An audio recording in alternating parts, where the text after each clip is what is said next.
Assalamu alaikum wa rahmatullahi wa barakatuh. Nous sommes un dimanche, au seuil d'un nouveau mois de février, et ce simple détail, que beaucoup laisseraient passer sans y prêter attention, porte en réalité une charge spirituelle profonde pour celui qui s'est écouté avec son cœur.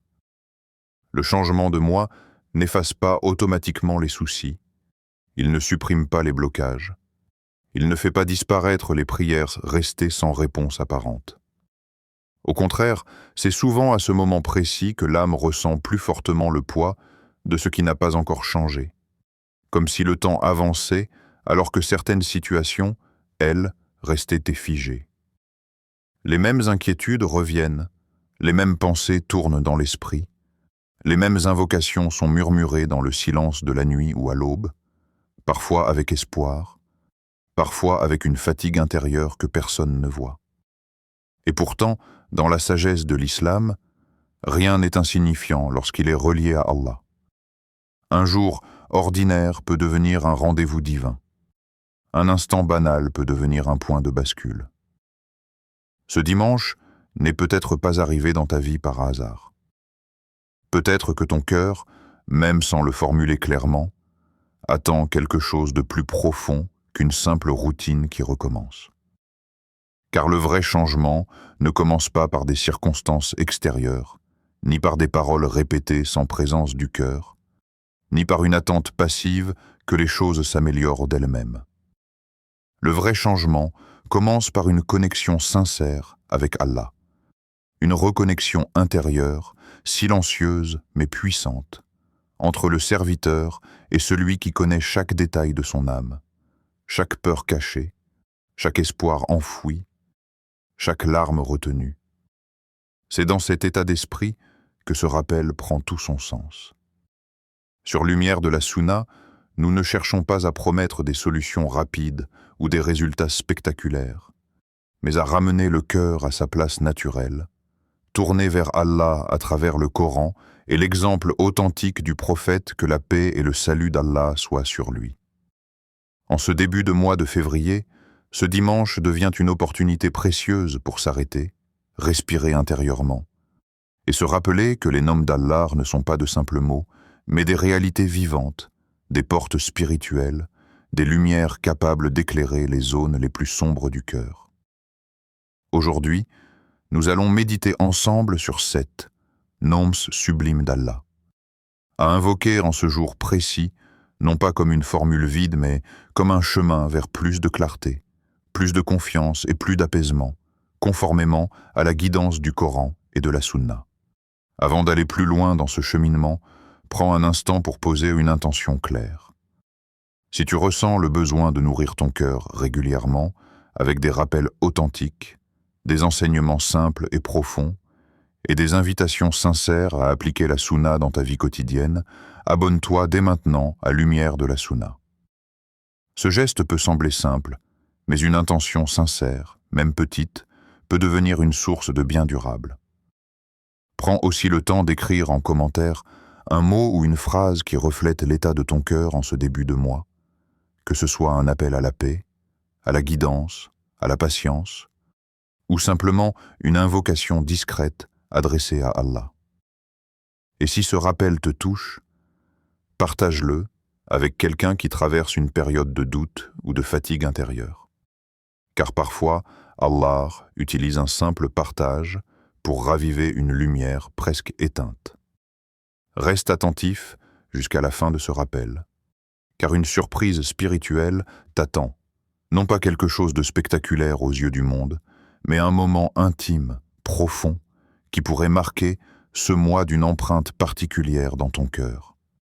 Dans les instants qui suivent, il ne s'agira pas seulement de prononcer des noms sublimes, mais de les ressentir, de les comprendre et de laisser leur signification descendre doucement dans l'âme. Car lorsque le cœur se tourne sincèrement vers Allah, même un simple dimanche, au début d'un mois ordinaire, peut devenir le commencement d'une transformation intérieure que seul Allah sait pleinement mesurer. Pourquoi le dimanche? Le dimanche marque un nouveau départ dans la semaine, mais pour celui qui regarde avec les yeux du cœur, il est bien plus qu'un simple passage d'un jour à un autre. Dans la sagesse islamique, chaque commencement porte en lui une opportunité cachée de rectification, de retour à l'essentiel et de réalignement intérieur. Allah, dans sa miséricorde, a créé le temps non seulement comme une succession de jours, mais comme des portes successives offertes aux serviteurs pour revenir vers lui. Le dimanche, parce qu'il ouvre une nouvelle semaine, agit comme un seuil invisible. Il sépare ce qui a été vécu de ce qui n'est pas encore écrit. Beaucoup commencent la semaine avec précipitation, la tête remplie de préoccupations, le cœur déjà fatigué avant même que les épreuves n'arrivent. Pourtant, dans l'esprit de la Sunna, commencer est un acte en soi, un acte qui mérite pureté, clarté et intention consciente. Le prophète, que la paix et le salut d'Allah soient sur lui, accordait une importance particulière à la manière de commencer les choses. Il aimait débuter par ce qui est pur, par ce qui élève, par ce qui replace Allah au centre avant toute action. Ce principe, souvent négligé, transforme complètement la manière dont le croyant traverse ses journées. Commencer un mois, et plus encore une semaine, sans orientation spirituelle, revient à avancer sans boussole. Commencer en invoquant Allah par ses noms, en revanche, revient à remettre son cœur, ses pensées et ses affaires entre les mains de celui qui contrôle toutes choses, visibles et invisibles. Ce n'est pas seulement un acte d'adoration, c'est une déclaration intérieure. Celle de reconnaître que l'on ne se suffit pas à soi-même, que l'on a besoin d'Allah pour avancer avec justesse.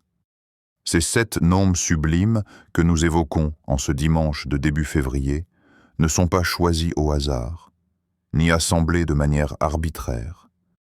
Ils correspondent aux besoins profonds que l'âme ressent au commencement d'un nouveau cycle. Car le début d'un mois réveille souvent un mélange d'espoir et d'appréhension. On espère que les choses s'améliorent, mais on craint que rien ne change. On nourrit des intentions sincères, mais on doute de sa propre constance. Invoquer Allah par ses noms à ce moment précis, c'est aligner son intérieur avec la sagesse divine. C'est purifier l'intention avant que l'action ne commence. C'est reconnaître que la transformation extérieure commence toujours par une rectification intérieure. Le dimanche devient alors un moment stratégique, non pas parce qu'il aurait une valeur magique, mais parce qu'il représente un commencement, et que tout commencement en islam est une invitation à se tourner vers Allah avec humilité. Celui qui commence avec Allah ne commence jamais seul. Celui qui confie ses débuts à Allah ne marche jamais sans direction. Et c'est précisément dans cet esprit que le premier nom s'impose naturellement comme une fondation sans laquelle rien ne peut véritablement s'élever. Allah Ar-Rahman, le tout miséricordieux. Commencer ce dimanche en invoquant Ar-Rahman, ce n'est pas un simple choix spirituel, c'est une nécessité intérieure. Car chaque nouveau mois commence par un besoin fondamental que beaucoup n'osent pas toujours reconnaître, le besoin de miséricorde. Avant même de demander des ouvertures, des solutions ou des changements visibles, le cœur a besoin d'être enveloppé, apaisé et rassuré. Ar-Rahman est le nom qui s'adresse à cette soif profonde de douceur que l'âme ressent lorsqu'elle est fatiguée par les luttes répétées, les erreurs accumulées et les attentes non comblées. Invoquer Ar-Rahman, c'est reconnaître que l'on arrive devant Allah avec ses faiblesses, non pas pour être jugé selon ses œuvres, mais pour être accueilli selon sa miséricorde infinie. Lorsque tu dis « Ya Rahman », même à voix basse, tu fais un aveu intérieur d'une grande sincérité. Tu reconnais que tu as besoin de douceur dans un monde dur, que tu as besoin de pardon dans une vie marquée par l'imperfection, et que tu as besoin qu'Allah te traite non pas selon ce que tu mérites strictement, mais selon sa compassion immense. Ar-Rahman est la miséricorde qui précède tout, la miséricorde qui englobe le croyant comme le non-croyant, la miséricorde qui se manifeste avant même que le serviteur ne la demande. C'est cette miséricorde qui t'a permis d'atteindre ce dimanche, ce début de mois, malgré tout ce que tu as traversé. Beaucoup commencent le mois avec un cœur lourd, rempli de regrets concernant le passé proche. Les erreurs du mois précédent, les promesses non tenues, les résolutions abandonnées trop vite. Ar-Rahman vient briser ce poids intérieur. Il rappelle que la relation avec Allah ne repose pas sur une perfection illusoire, mais sur une dépendance sincère. Invoquer Ar-Rahman, c'est accepter que l'on ne se relève pas par sa propre force, mais par la miséricorde d'Allah. C'est comprendre que la guérison intérieure commence lorsque l'on cesse de se juger plus durement qu'Allah ne le fait. Dans le Coran, Allah a commencé son livre par « Bismillah ar-Rahman ar-Rahim », comme pour enseigner aux croyants que toute chose qui commence sans la miséricorde est privée de bénédiction. Ce dimanche, en ce début de février, Ar-Rahman devient la base sur laquelle repose tout le reste. Car sans miséricorde, les efforts s'épuisent rapidement, la foi se durcit et l'adoration devient lourde. Avec Ar-Rahman, même les petits actes prennent de la valeur, même les pas hésitants sont acceptés, même les cœurs brisés trouvent un refuge. Ar-Rahman apaise les cœurs fatigués non pas en effaçant instantanément les épreuves, mais en transformant la manière dont elles sont portées. Il apporte une paix subtile qui ne dépend pas des circonstances extérieures. Il rappelle que tant qu'Allah est Ar-Rahman, le désespoir n'a pas de place durable dans le cœur du croyant. Commencer le mois sous ce nom, c'est comme placer son âme sous une couverture de miséricorde avant d'affronter les jours à venir, avec leurs défis visibles et invisibles. Allah Ar-Rahim, le très miséricordieux. Si Ar-Rahman est la miséricorde vaste et englobante, Ar-Rahim est la miséricorde qui demeure, qui accompagne et qui ne se retire pas lorsque le serviteur faiblit. Invoquer Ar-Rahim en ce dimanche, au début du mois, c'est demander à Allah une miséricorde qui ne soit pas passagère, mais continue, profonde et fidèle. Car beaucoup connaissent des moments de foi intenses suivis de périodes de relâchement, des élans spirituels qui s'estompent face à la routine, aux distractions et aux épreuves quotidiennes. Ar-Rahim est le nom qui répond à cette réalité humaine, non pas en condamnant la faiblesse, mais en l'enveloppant de patience divine. Lorsque tu dis « Ya Rahim », tu demandes à Allah une miséricorde qui t'accompagne lorsque la motivation baisse, lorsque l'adoration devient plus lourde, lorsque les promesses faites au début du mois semblent difficiles à tenir. Ar-Rahim est la miséricorde spécifique réservée aux croyants, celle qui se manifeste dans la guidance, dans le pardon renouvelé et dans l'aide discrète qu'Allah accorde à ses serviteurs sincères.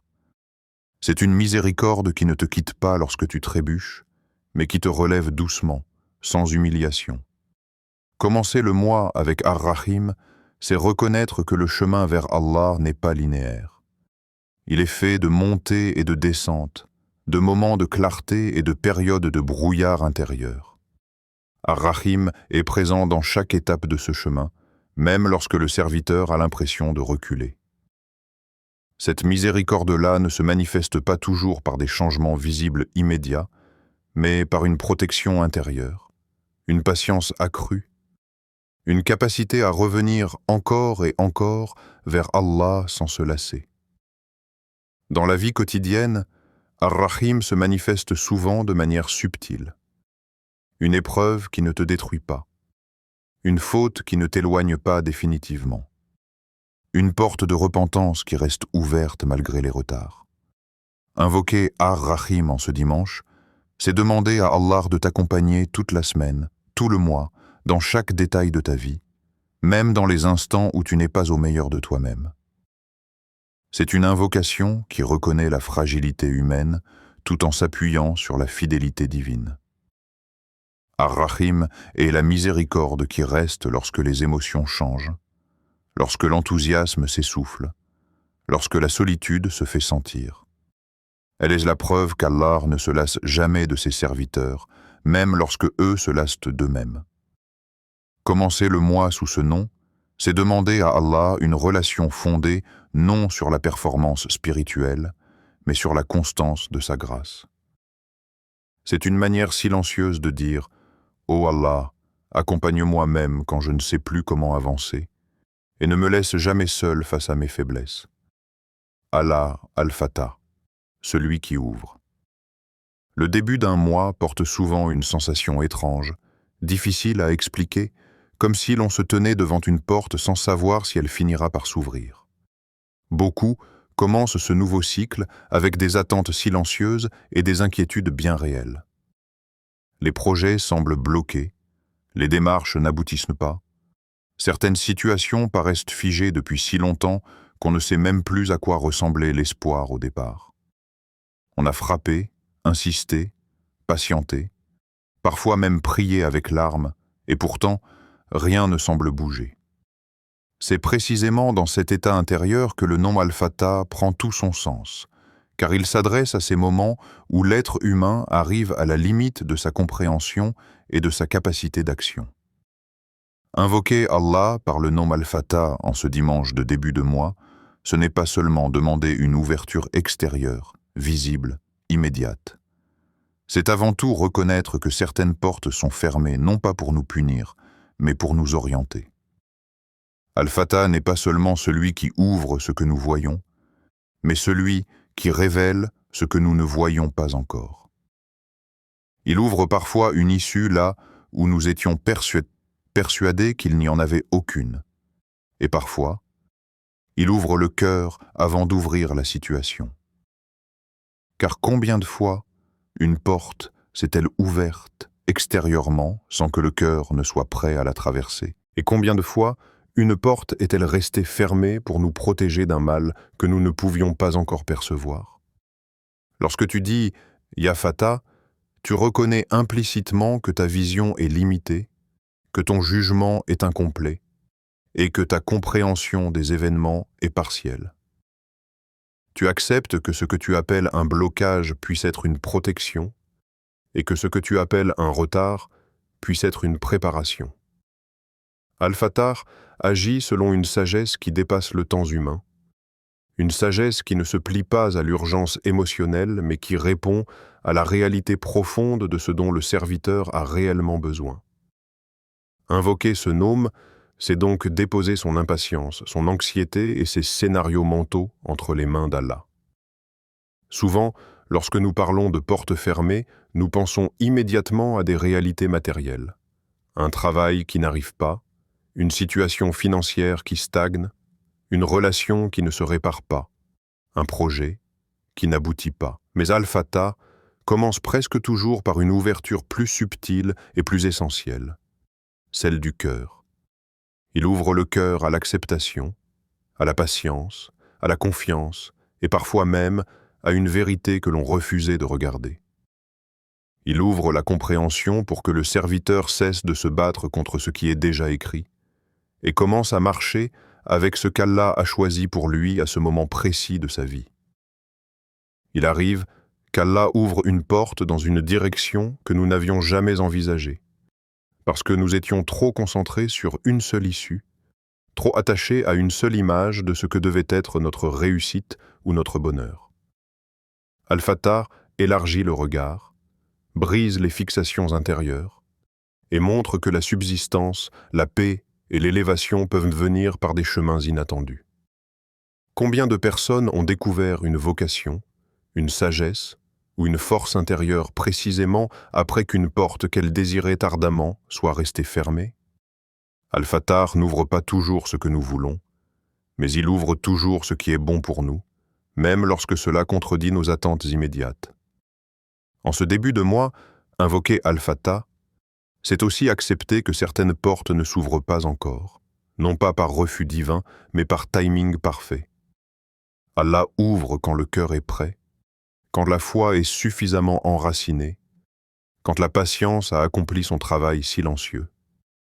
Al-Fatah agit parfois dans l'ombre, préparant les conditions, ajustant les circonstances, réorientant les chemins, pendant que le serviteur pense que rien ne se passe. Et c'est souvent plus tard, avec le recul, que l'on réalise que l'ouverture a commencé bien avant que la porte ne devienne visible. Allah al-Alim, l'Omniscient. Quand le moi commence avec une inquiétude diffuse, difficile à nommer, le nom al-Alim vient comme un apaisement profond pour l'âme. Car l'inquiétude naît souvent de l'illusion que l'on doit tout comprendre, tout anticiper et tout contrôler. Le futur devient une source d'angoisse parce qu'il est inconnu, et le présent devient lourd parce qu'il semble fragile. Dans ces moments-là, le rappel essentiel est simple, mais puissant. Allah sait. Pas seulement en général, mais en détail. Il sait ce que tu caches derrière ton sourire. Il sait ce que tu redoutes lorsque personne ne te voit.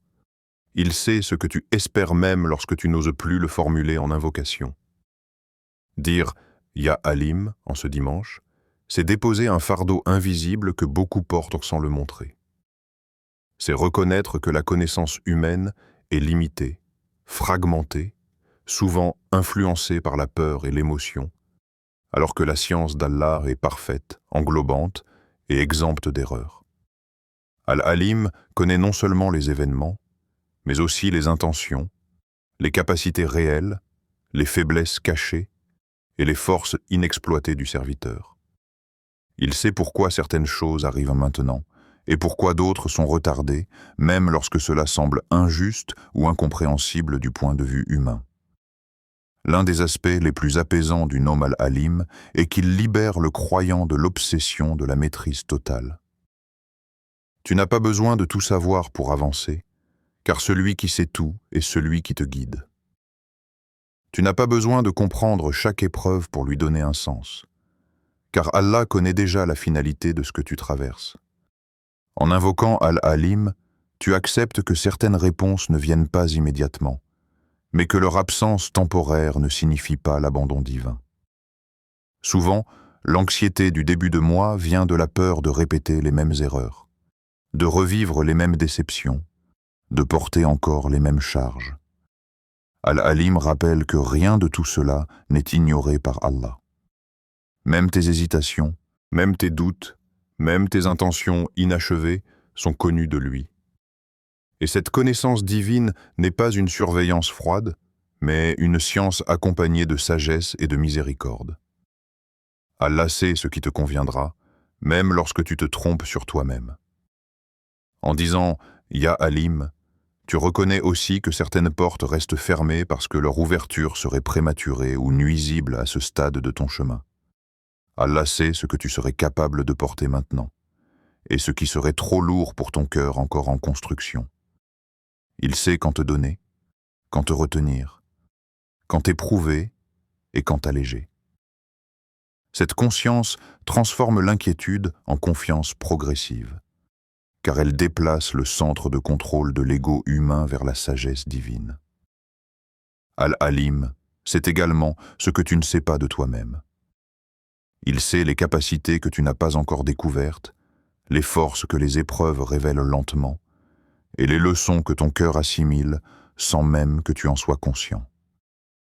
Commencer le mois avec ce nom, c'est accepter d'avancer sans tout comprendre, mais avec une certitude intérieure. Rien n'échappe à Allah, ni tes efforts visibles, ni tes combats silencieux. Et lorsque cette certitude s'installe, l'angoisse commence à perdre son emprise. Non pas parce que tout est réglé, mais parce que tout est confié à celui qui sait parfaitement comment guider chaque âme vers ce qui est juste pour elle. Allah al-Wakil, le garant, celui à qui l'on confie tout. Ce dimanche, au tout début de ce mois de février, il existe une parole simple mais lourde de sens que le cœur du croyant peut adresser à Allah. « Je te confie ce mois ». Cette phrase, prononcée avec sincérité, marque une rupture intérieure avec une habitude profondément ancrée chez l'être humain, celle de vouloir tout contrôler. Al-Wakil est le nom qui vient confronter doucement cette illusion de maîtrise, cette tension permanente qui pousse l'âme à anticiper chaque scénario, à craindre chaque imprévu, à porter des fardeaux qu'elle n'est pas censée porter seule. Beaucoup commencent le mois avec une liste mentale de préoccupations, comme si tout reposait sur leurs épaules, oubliant que le Créateur des cieux et de la terre est celui qui gère chaque détail, visible et invisible. Invoquer Al-Wakil, c'est reconnaître que le contrôle excessif est souvent une source de fatigue spirituelle plus grande que l'épreuve elle-même.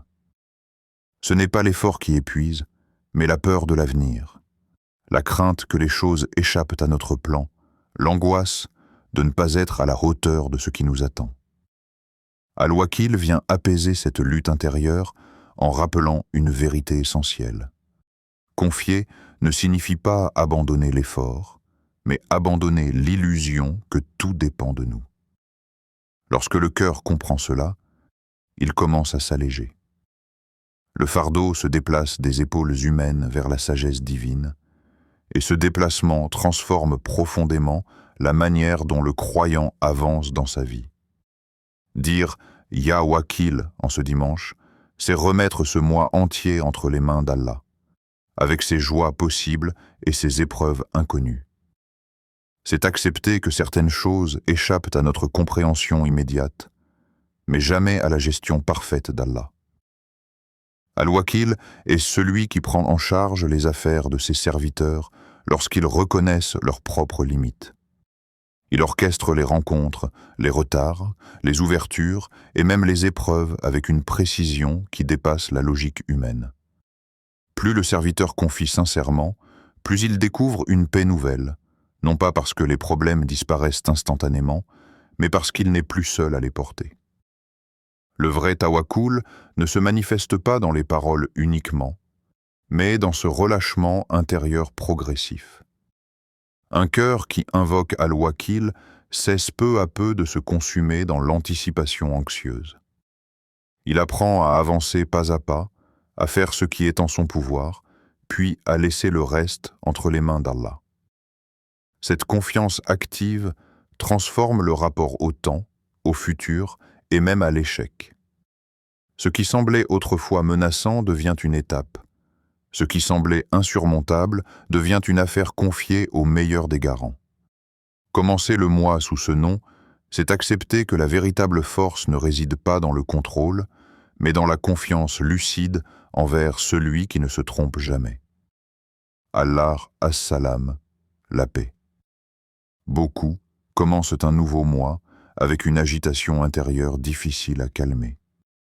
L'esprit est rempli de pensées qui se bousculent, le cœur est tendu par les responsabilités, et même les moments de repos sont traversés par une inquiétude diffuse.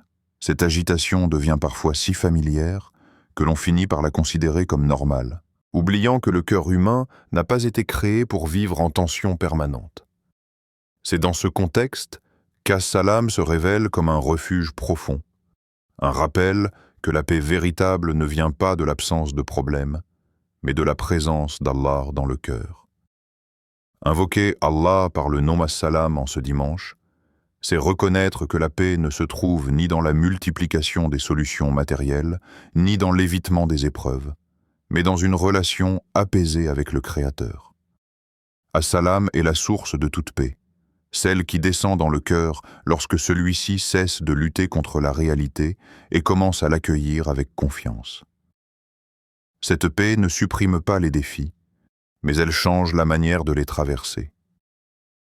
Un cœur habité par As-Salam voit plus clair, réfléchit avec plus de justesse et agit avec plus de sagesse.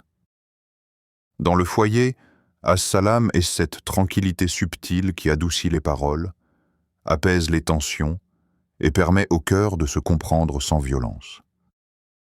Dans les décisions, As-Salam est ce calme intérieur qui empêche la précipitation, qui protège des choix dictés par la peur ou l'émotion. Beaucoup prennent des décisions importantes en état de confusion intérieure, puis s'étonnent des conséquences. Invoquer As-Salam, c'est demander à Allah d'installer une paix préalable avant toute décision, afin que les choix soient éclairés et non impulsifs. As-Salam est également une protection contre les conflits intérieurs qui déchirent silencieusement l'âme. Les regrets du passé, les inquiétudes du futur et les pressions du présent créent un tumulte constant.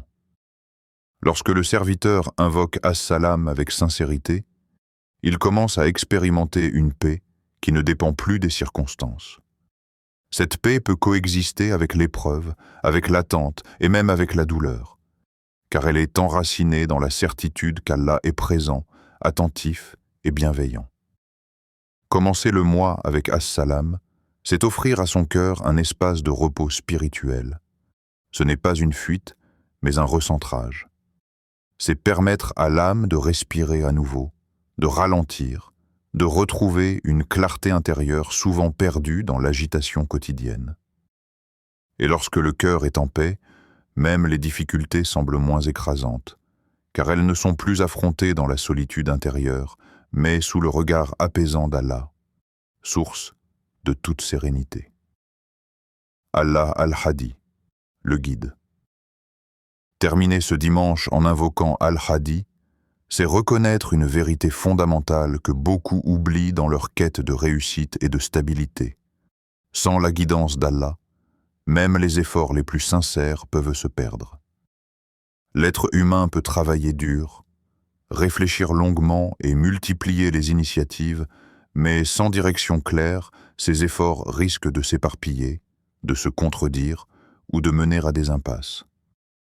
Al-Hadi est le Nim qui répond à ce besoin profond de sens et d'orientation, surtout au début d'un nouveau mois où tant de décisions, petites ou grandes, attendent d'être prises. Invoquer Al-Hadi, ce n'est pas seulement demander à Allah de montrer le bon chemin de manière abstraite, c'est lui demander de guider chaque pas, chaque intention et chaque choix concret. C'est reconnaître que la guidance ne concerne pas uniquement les grandes décisions visibles, mais aussi les orientations intérieures, les priorités silencieuses et les choix du cœur. Combien de personnes avancent avec détermination tout en s'éloignant progressivement de ce qui les rapproche réellement d'Allah.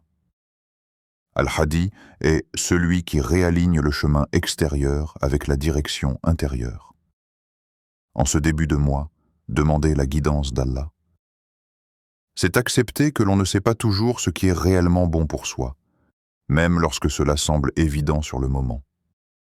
Al-Hadi connaît le chemin qui mène à la paix intérieure, à la croissance spirituelle et à la satisfaction d'Allah, même lorsque ce chemin passe par des détours incompris. Il guide parfois en ouvrant, parfois en fermant, parfois en ralentissant, et parfois en bousculant les certitudes. Mais sa guidance est toujours empreinte de sagesse et de bienveillance. Un cœur qui invoque Al-Hadi commence à percevoir les signes avec plus de clarté. Il devient plus attentif aux rappels, plus réceptif aux conseils sincères, plus sensible aux avertissements intérieurs. La guidance d'Allah ne se manifeste pas toujours par des réponses immédiates ou spectaculaires, mais souvent par une orientation progressive, une tranquillité intérieure face à un choix, ou une gêne persistante face à une direction qui n'est pas bonne. En demandant Al-Hadi, le serviteur apprend à écouter son cœur éclairé par la foi plutôt que ses impulsions. Terminer ce dimanche avec Al-Hadi, c'est remettre l'ensemble du mois sous la direction divine. C'est demander à Allah de guider non seulement les décisions importantes, mais aussi les gestes quotidiens, les paroles prononcées et les intentions cachées. Car la vraie réussite du mois ne se mesure pas seulement aux résultats visibles, mais à la proximité avec Allah, à la cohérence entre ce que l'on croit et ce que l'on vit. Al-Hadi est celui qui mène le serviteur, pas à pas, vers ce qui le rapproche de lui, même lorsque le chemin semble parfois étroit ou exigeant. Invocation finale. Ô Allah. En cet instant précis, alors que ce dimanche s'achève doucement dans nos cœurs, nous venons à toi, avec tout ce que nous sommes et tout ce que nous portons. Nous venons avec nos forces et nos faiblesses, avec nos espoirs encore vivants et nos déceptions silencieuses, avec nos prières exprimées et celles que nous n'avons jamais su formuler avec des mots. Toi le tout miséricordieux, toi dont la miséricorde précède ta colère, nous te confions ce mois de février avant même d'y entrer pleinement, conscients que sans toi, même les jours les plus prometteurs peuvent devenir lourds, et qu'avec toi, même les jours les plus difficiles peuvent devenir porteurs de lumière. Ô Allah, ouvre ce qui est fermé dans nos vies, pas seulement les portes visibles que nos yeux attendent de voir s'ouvrir, mais aussi celles de nos cœurs, de nos compréhensions et de nos intentions. Ouvre ce qui est bloqué par la peur, par le doute, par les blessures du passé ou par l'impatience. Ouvre les chemins que nous n'osons plus emprunter par crainte de l'échec et ferme ceux qui nous éloigneraient de toi, même s'ils nous semblaient séduisants. Apaise ce qui est troublé en nous, les pensées qui s'agitent sans cesse, les inquiétudes qui volent notre sommeil, les tensions qui s'installent dans nos foyers et dans nos relations. Fais descendre ta paix dans les cœurs fatigués, dans les âmes qui portent plus qu'elles ne montrent, dans les silences remplis de prières non exaucées en apparence. Ô Allah, guide ce qui est perdu, guide nos pas lorsque le chemin devient flou, guide nos décisions lorsque l'émotion menace de prendre le dessus sur la sagesse, guide nos intentions afin qu'elles restent pures même lorsque les circonstances nous poussent à la confusion. Guide-nous vers ce qui te plaît, même lorsque cela demande patience et persévérance. Fais de nous des serviteurs qui marchent dans la lumière de ta sunna, non pas comme une théorie lointaine, mais comme une réalité vivante qui éclaire nos choix, nos paroles et nos comportements au quotidien. Fais que ce mois soit un mois de rapprochement, un mois où nos cœurs se souviennent de toi avant que nos langues ne parlent, un mois où la foi ne soit pas seulement ressentie dans les moments faciles, mais aussi incarnée dans l'épreuve. Ya Rahman, couvre-nous de ta miséricorde lorsque nous sommes faibles. Ya Rahim, accompagne-nous lorsque nous trébuchons et lorsque notre constance vacille. Ya Fatah, ouvre pour nous les portes du bien là où nous pensions ne trouver que des murs. Ya Alim, rassure nos cœurs par ta science parfaite lorsque nous ne comprenons pas ce que nous traversons. Ya Wakil, prends en charge nos affaires lorsque le poids devient trop lourd pour nos épaules humaines. Ya Salam, installe ta paix dans nos cœurs afin que nous puissions avancer sans agitation ni colère. Ya Hadi, guide-nous pas à pas vers ce qui nous rapproche de toi, même lorsque le chemin semble long ou exigeant. Amen. Ce dimanche n'est pas un jour ordinaire, même s'il ressemble extérieurement à tant d'autres dimanches déjà vécus. Il est une porte d'intention, un seuil invisible entre ce qui a été laissé derrière et ce qui commence à peine à se dessiner. Beaucoup traversent les jours sans s'arrêter, emportés par le rythme, les obligations et les attentes, sans jamais prendre le temps de consacrer un commencement à Allah. Pourtant, celui qui commence avec Allah ne commence jamais dans le vide, et celui qui confie ses débuts à Allah ne marche jamais sans direction, même lorsque la route n'est pas entièrement visible. Commencer un mois avec Allah, c'est reconnaître que la sagesse divine dépasse nos calculs, que le timing d'Allah est plus juste que nos impatiences, et que sa guidance est plus sûre que nos intuitions parfois trompeuses. Cela ne signifie pas que les épreuves disparaîtront, ni que chaque jour sera facile, mais cela signifie que chaque étape sera habitée par un sens, même lorsque ce sens n'est pas immédiatement perceptible. Celui qui commence avec Allah apprend à lire les événements avec un autre regard, un regard nourri par la confiance plutôt que par la peur, par la patience plutôt que par la précipitation. Ce mois de février, confié à Allah dès ses premiers jours, devient alors un terrain fertile pour une transformation intérieure, réelle.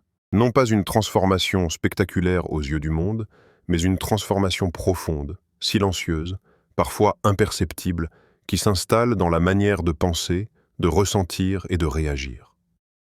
C'est souvent ainsi qu'Allah agit, en changeant d'abord le cœur avant de changer la situation, en éclairant l'intérieur avant de modifier l'extérieur. Et cette sagesse, bien que parfois déroutante, est toujours porteuse de bien pour celui qui persévère dans la confiance. Celui qui commence avec Allah ne termine jamais sans sa sagesse, même si le résultat ne correspond pas exactement à ce qu'il avait imaginé. Car la sagesse d'Allah ne consiste pas toujours à donner ce que l'on demande, mais à donner ce dont on a réellement besoin au moment le plus juste. En gardant cela à l'esprit, ce dimanche devient un repère spirituel, un moment auquel le cœur pourra revenir lorsque le mois semblera lourd, lorsque la motivation diminuera ou lorsque les doutes tenteront de reprendre leur place. Si ce rappel a touché ton cœur, même légèrement, même de manière discrète, prends un instant pour transformer cette émotion en intention. Écris en commentaire le nom d'Allah, qui a le plus résonné en toi aujourd'hui, non pas comme un simple mot, mais comme une invocation silencieuse, comme un engagement intérieur à te tourner vers ce nom tout au long du mois. Ce geste, aussi simple soit-il, peut devenir une trace spirituelle durable, pour toi et pour ceux qui liront ton commentaire et se reconnaîtront dans ton choix. Prends également le temps de partager cette vidéo avec quelqu'un qui commence ce mois avec des épreuves, quelqu'un dont le cœur est peut-être lourd sans oser le dire. Tu ne sais jamais quel rappel Allah utilisera pour apaiser une âme fatiguée. Et parfois, un simple partage devient une cause de bien qui te dépasse. Et si tu souhaites continuer ce cheminement, recevoir régulièrement des rappels ancrés dans le Coran et la Sunna, conçus pour illuminer le cœur et guider la vie quotidienne, abonne-toi à Lumière de la Sunna. Ce n'est pas seulement un abonnement à une chaîne, mais une intention de marcher ensemble dans la lumière de la vérité, loin des ténèbres de l'oubli. Qu'Allah illumine ton moi et ton cœur, qu'il fasse de ce février un pas de plus vers lui, et qu'il t'accorde la paix, la guidance et la miséricorde dans chaque jour à venir.